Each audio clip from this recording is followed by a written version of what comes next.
Hello, I'm Claire Smith and welcome to my channel. So today I'm going to do a declutter video. If you like declutter videos, probably don't subscribe because I don't do them very much on this channel. But you know, if you're interested in perfume generally, please consider subscribing and please like this video if you enjoy this kind of content. So yeah, I don't do declutters that often because basically they are telling the world, aren't they, that you have made some bad decisions. They're telling the world that you have wasted money on fragrance, that you have some perfume regrets. And yeah, I have probably 7 perfume regrets today. So what can I say? I've made some bad choices. I'm going to learn from them, and some of these are things that I have just been stupid over. So I've not read the notes before I bought them. I've not really thought too much about them. Or they're things where I've bought bundles of fragrances and I've wanted certain ones in those bundles and certain ones I hadn't wanted, and they're the ones that I haven't wanted and I haven't got on with. So that was probably the longest introduction I've ever done in my life. So let's move on to the actual declutter. So the first one I'm going to talk about is actually one that I have talked about quite recently in a comparison video. And if you watch that video, you will know I just didn't get on with it. I just didn't like it. And that is Narciso for Her EDP. So I blind bought this in just a frenzy of overexcitement over Lovely by Sarah Jessica Parker. I just felt like this was going to be some amazing, beautiful, musky scent that I loved and loved. And it just wasn't. It's got a peach note at the top of this fragrance. And if you know me and you know my videos and you know what I say and my tastes, then you will know that I'm not the world's greatest fan of peach. Especially when it's like a ripe peach instead of a fresh peach. And this is definitely very much a ripe peach. To me, the opening for this smells a bit rubbery, and it does calm down. And really, the stage that I like is the extreme dry down. It's the bit where it's just the musk and the rose. But to me, that is just a skin scent, and it's not worth suffering the opening to this perfume for that bit. And I'm so upset about this perfume because I really, really wanted to love it, and it really was instant disappointment. And I've been trying it for weeks and weeks and weeks, trying to get over that kind of rubbery peach in this that other people just don't seem to smell. That peach, dirty patchouli kind of combination in this fragrance is just not me, and I'm not prepared to tolerate it any longer. So that's a 50ml bottle of Narciso Rodriguez for Her EDP. So the second fragrance I'm going to declutter is one that was a gift, and it's a gift from someone I really respect. So I won a competition on Gabby's channel, the Fragrantician's channel, and she was very generous and sent me 3 fragrances. And one of the fragrances she sent me was Vintage Muse by Kate Moss. And I think she sent me this one because she knows that I love Kate by Kate Moss. And I finished that fragrance and I miss it. And this one I had been looking at buying. So this one, I remember reading reviews on Fragrantica and being put off because people were saying that it was quite a skanky musk, and I have to agree. This is one that I've really struggled with. I think when I did my review for this fragrance, that was probably the first time that I'd managed to tolerate it. It was kind of a revelation that day. I remember my shock at spraying on myself and thinking, oh, has my opinion changed? Wow, that's kind of crazy, but it still wasn't that pleasant. I remember I sent Paola Bianca a sample. I don't know why I didn't send her the whole bottle really, but I just felt like she might not like it either, so I didn't. But anyway, I was decanting some of this, and I remember as I was decanting it, it dribbled down my hand, and I just had to put the fragrance down immediately and go and wash my hand because it was making me want to gag. That's the really strong reaction I get from this fragrance. And I don't know what it is. I don't know, it's like a mixture of plum, orchid and musk for me, this fragrance.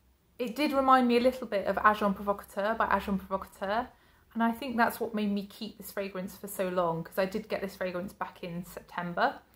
And yeah, I've just been continually, you know, sniffing it and trying to see whether my opinion changes like it did with Agent Provocateur, because I ended up enjoying that fragrance.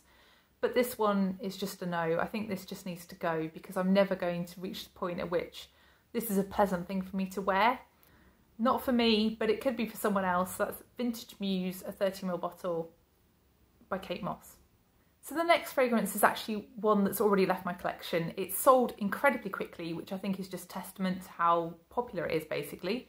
And that is Calvin Klein's Eternity. So I bought Eternity because I wanted to try out some vintage fragrances. Eternity was released in 1988, so it definitely fulfills that criteria. And yeah, Eternity was definitely one of the more interesting fragrances that I tried when I was looking at vintage fragrances.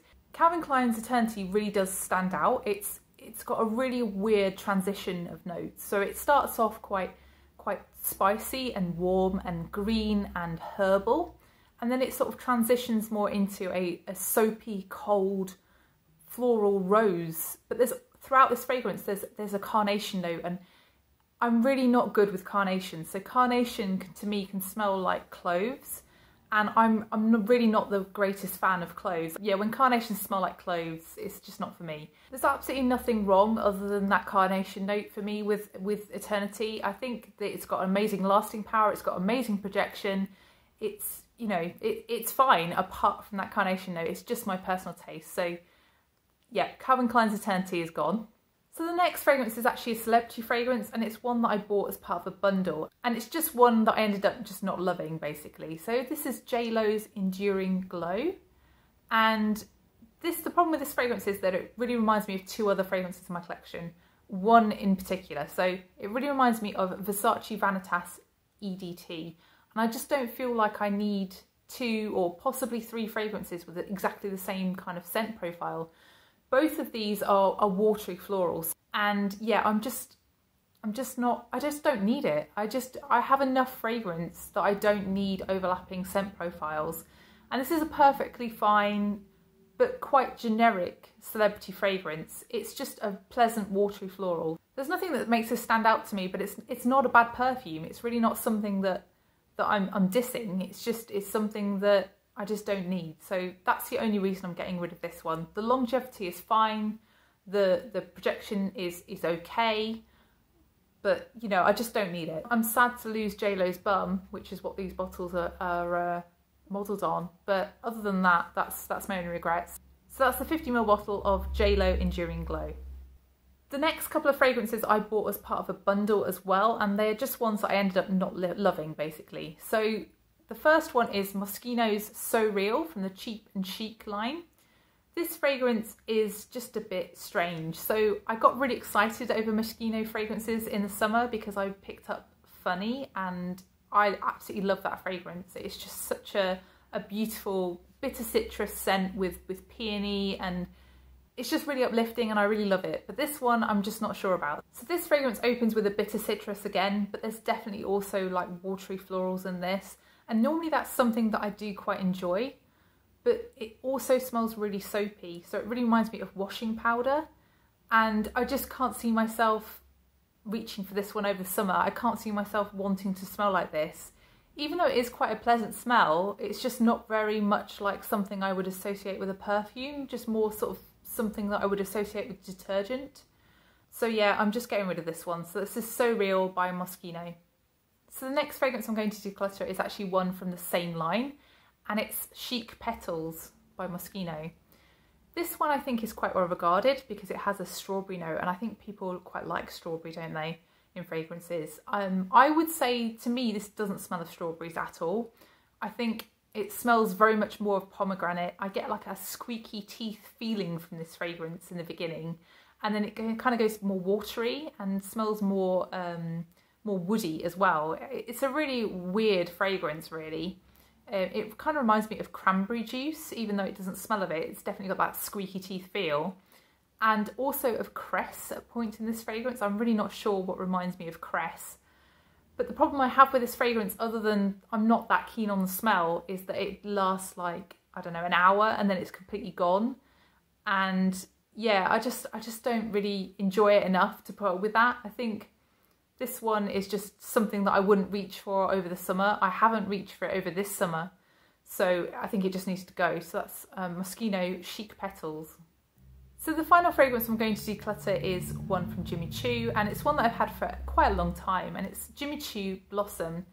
So this fragrance is like a powdered raspberry fragrance, like a powdered freeze-dried raspberry mixed with icing sugar. It's super sweet, and it's also got a sweet pea note at the beginning of this fragrance. As it dries, it becomes more rosy and more musky, but really that raspberry is the standout thing in this fragrance. It's just a really sweet floral raspberry fragrance. And I think the thing about this fragrance is that I just don't reach for it. I checked my list of what I'd been wearing last year, and I'd worn this one twice. back in the springtime and then never worn it again throughout the rest of the year. So I think that says something, and I think the reason for that is because I have another raspberry fragrance that I infinitely prefer. In fact, I have two, but the one that I tend to reach for is Because It's You by Emporio Armani. And this one is just a little bit sweeter in a different way. So this is like a vanilla kind of raspberry with rose as well. So they really are quite equivalent really, but this one's just edging it for me, and I just reach for this a lot more than this one. So I think I don't really need to keep this. I think this could go. But this one is really the hardest of my declutters because I really have liked this fragrance, even though it is like super, super sweet. It's just so girly and pretty. So yeah, this one's tugging at the heartstrings a little, but yeah, this one's going. It's had its time. So that's Jimmy Choo Blossom. So that's the final fragrance I'm going to declutter today. I hope you enjoyed the video. If you did enjoy the video, please press the like button and please consider subscribing if you haven't done already. And I'll see you in the next one. Bye.